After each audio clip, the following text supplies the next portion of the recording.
Okay, so we're here with Kari at Hi. Love Synthesizer. Hey man, how are you enjoying Bristronica?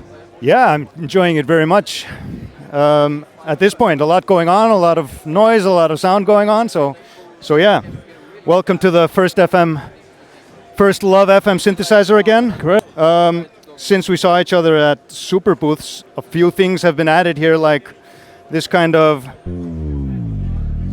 player sequencer where you can actually play sounds and actually save notes that you like. So in this case, I've saved the notes that I need to play along with a little sequence here. And what we have as well now is that we have 4 parts multi-timbral, and we're playing 3 of them right now. And then I can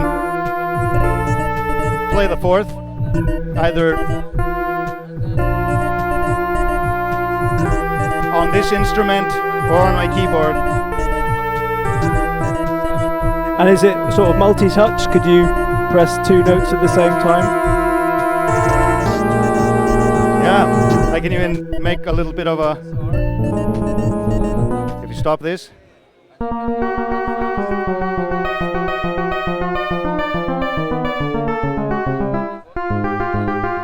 Do it as arpeggios, great. stuff like that.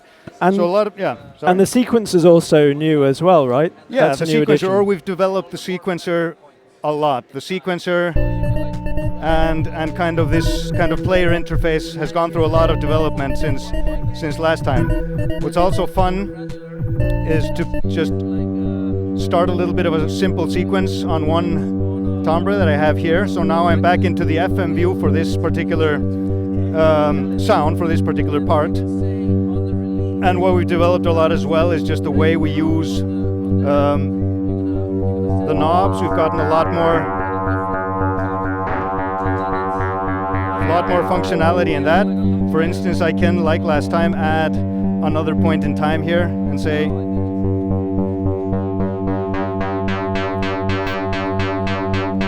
and like last time, we can move this around, but I can also move these using the knobs. So I can make these minute, small changes to the attack. I can do the same thing for the attack, decay, sustain, and release. Superb. So we kind of have more knob control on everything. And I can go through different things like changing wave folding, the squaring, frequency. Going really wild here. Let's change my algorithm a little bit so that it isn't as wild, make it a little bit more tame again. But everything on the touchscreen as well. So yeah, knob control, touchscreen, and now we just have this rolling. I really like the diversity of sound, because we started off with something quite mellow and then you got into some quite gnarly territory there. So it seems to be able to do quite a rich mix of sounds.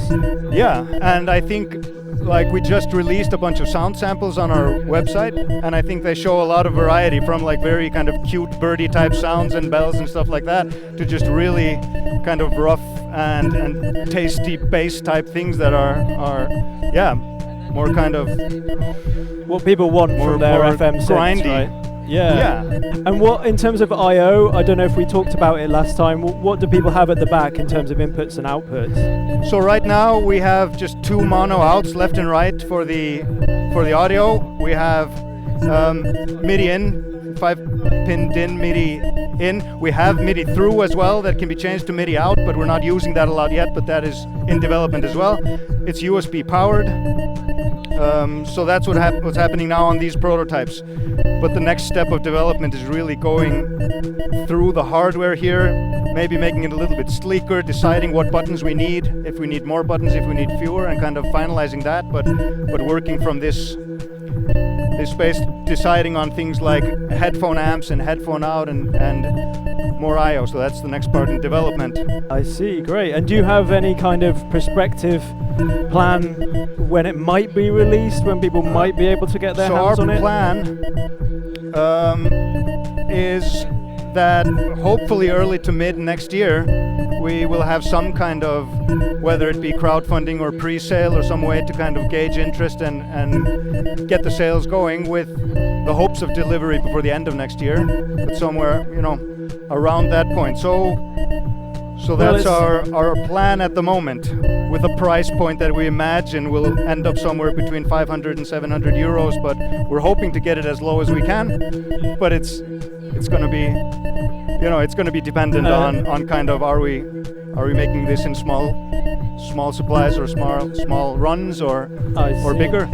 Well, it's a superb device, and of course it did win the Innovation Award at Superbooth this year. Thank you very much for that. So we're big fans, and we look forward to seeing more from you very soon, man. Thank you. Yeah, thank you.